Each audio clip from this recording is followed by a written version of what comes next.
Hey, I'm James, Senior Product Designer from UA, and today we're going to talk about precision delay.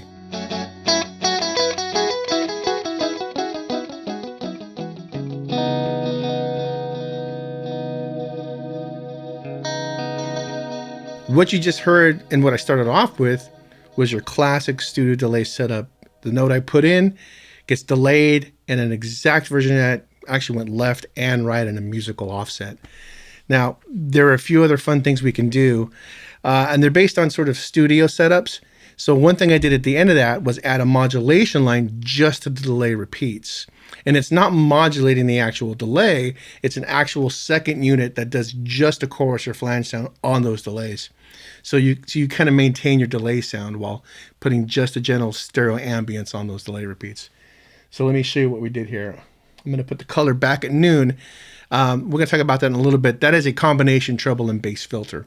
So at noon, it's the sweet spot. It's no cut, no added anything in the highs or lows. We're going to keep the feedback up kind of high. Now let's go ahead and listen to the mod off.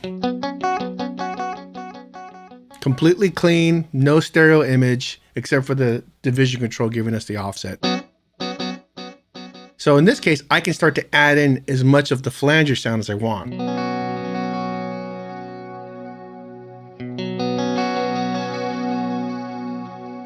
And it's only on those delay repeats. So if at a low setting, I get a slow speed and a wide depth. As I go higher, you'll get the speed to get faster. Depth gets a little shallower, but then you get regeneration. So it starts to get that sort of steel drum kind of weird sound. So you start to hear a chewy wow to their flange.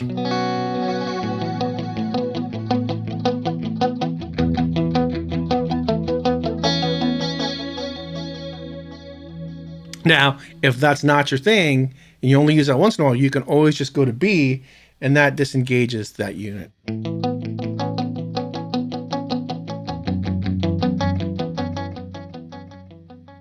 So let's go ahead and go to the next one, which is a chorus sound. If I go to C, I've got a completely dialed-in chorus. Again, lower settings give you just a little bit of depth.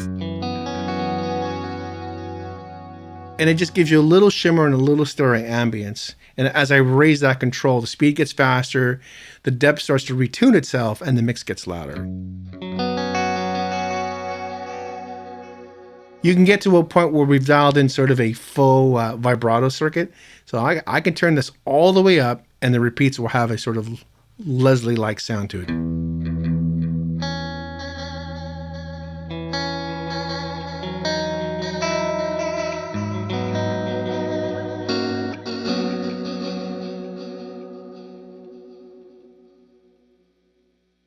Now, another fun thing is the color control. It works the treble and bass together. So if I pull that the other direction, counterclockwise, the bass lightens up and the treble also comes down. So you get a really nice sort of hollowed out delay sound. I'll also pull the modulation out for you.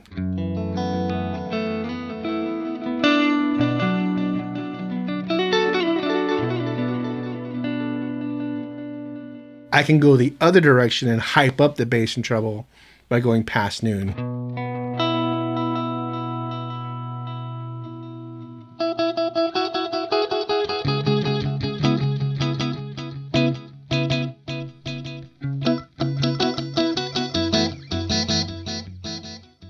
So what you're noticing in the other direction is you get that really hype sort of smile curve. The highs are nice and bright, a lot of depth to the lows.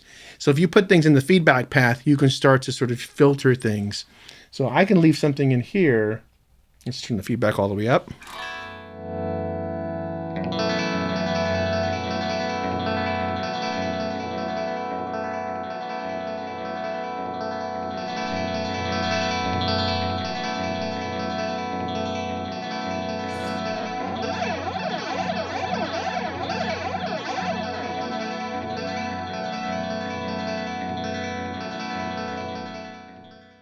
So you can have a lot of fun creating sort of ambient spaces with that, which is a different space than you would have heard on the DMM or the EP3, where this stays there and doesn't get sort of the gritty sound. So you can also do another thing with that is change the delay time without any artifacts in the delay line. So I can go over here, let's just set up a basic delay line, and then I'm going to change the tempo from the knob and the tap tempo switch, and you'll notice a smooth transition. A lot of delays don't really do this. You put in a tempo change, and they may actually have a small artifact as you're changing to the next delay time. So this actually has a different read head and write head. So as it moves over to the next time, it crossfades over, so you get a smooth transition.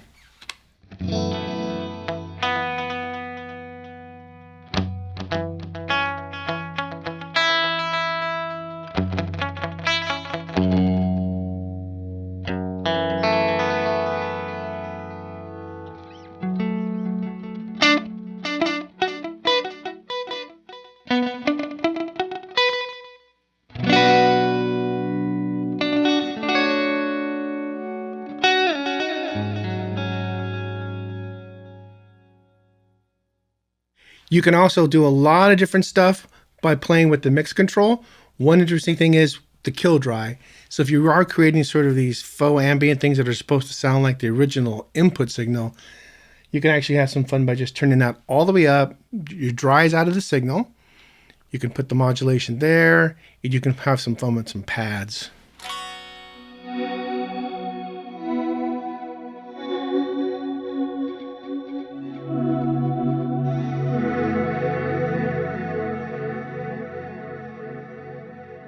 That's going to keep going for quite a long time if you turn up the feedback. So again, if you have a volume control that works good, I'm doing it here. Volume pedal would be even easier.